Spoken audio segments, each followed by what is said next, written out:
Today we will be comparing the Fokker DR1 triplane and the Radio Flyer tricycle.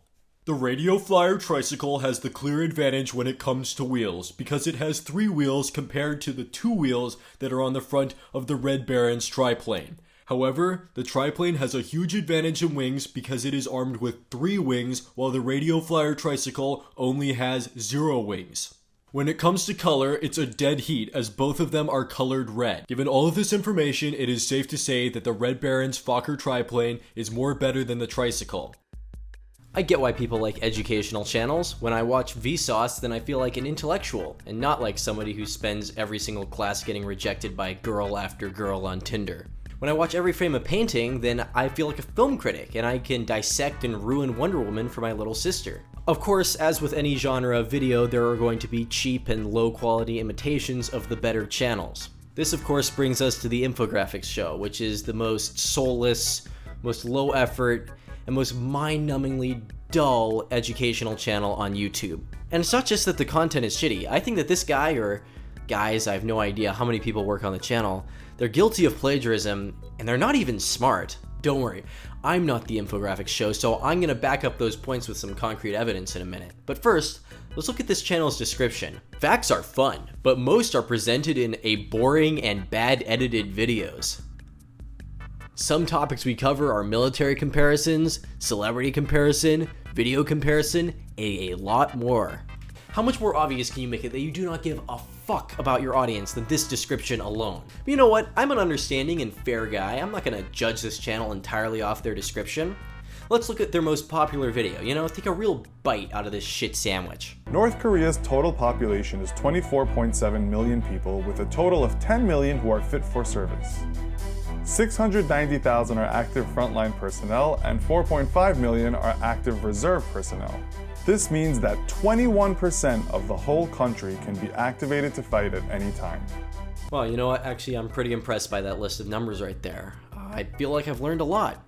I wonder where they got all of that data from. This was a ruse. I know exactly where he gets the data from. You see, when I was a nerdy little teenager, I was very interested in the kind of material that this channel covers. What would happen if the US went to war with Russia? Who has the most airplanes? Who has the most tanks? And so, little teenage Grant stumbled across globalfirepower.com, a website that clearly and concisely lists all of the military strengths and weaknesses of every country in the entire world. Wow! Okay, so I possibly found the source of information that this guy has, but come on, that's not plagiarism, is it? Well, let's have a closer look. North Korea has 6,600 tanks, while the United States has 8,300 tanks. But when it comes to AFVs, the United States outnumbers North Korea 10 to 1. Other land units that armies employ are self-propelled guns, towed artillery, and multiple launch rocket systems. That's right, this guy lifts data directly from this website and reads it off in the exact order that it appears on the page. Worse than that, he doesn't even credit Global Firepower in the description. Now correct me if I'm wrong, but is this any different than Matthew Santoro plagiarizing top 10 lists? I wouldn't be surprised if this channel's top 10 NBA players was lifted directly from Bleacher Report, ESPN, or Sports Illustrated, whatever. Literally, the only thing that this guy adds to the data at all is a boring monotone voiceover, a couple of shitty drawings, and a conclusion that a 5-year-old could come to. Oh really? America has tens of thousands of airplanes and that's better than 137 airplanes for Iran? Holy shit, is that classified information? Did you get that from like Edward Snowden or something? Now this is by far his most popular video, and since then he's clearly added a lot of people to his team because instead of uploading a couple of shitty videos a month, he's uploading a couple of shitty videos a week. And yeah, he does cite his sources in the more recent videos, and the videos are a little bit less bland and empty than the one I just showed you, but it's still the same shit video content. Top 10 lists and comparisons. Just the lowest form of YouTube education possible. Minecraft versus Roblox? This guy just doesn't give a fuck! Okay, so these videos are less insightful than playing text-to-speech over an Excel document. But what about the little drawings? Those are real cute, aren't they? Yeah, I fucking love the shit tier, boring ass drawings he makes. Seriously, I've seen better quality animations on online alcohol education courses. But of course, art is subjective. Who am I to judge this guy's little drawings of Coke versus Pepsi? Well, yeah, I guess that shit show does have his own distinctive brand of cartoons, and even if I don't like them, then, at least he's doing something original there, right?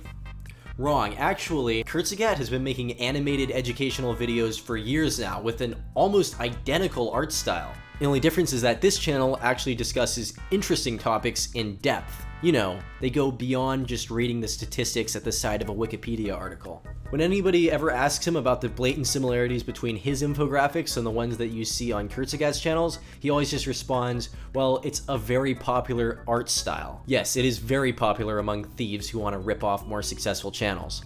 And look, I'm not saying that my channel is 100% original either. I mean, it takes like 2 seconds to look at my video and say, oh, I get it, the brown guy is trying to be like content cop. But look, I'm not sitting in a swivel chair dressed as a police officer. There is a little bit of originality to my channel. I mean, fuck, how does this guy have 400,000 subscribers? It's fucking bullshit.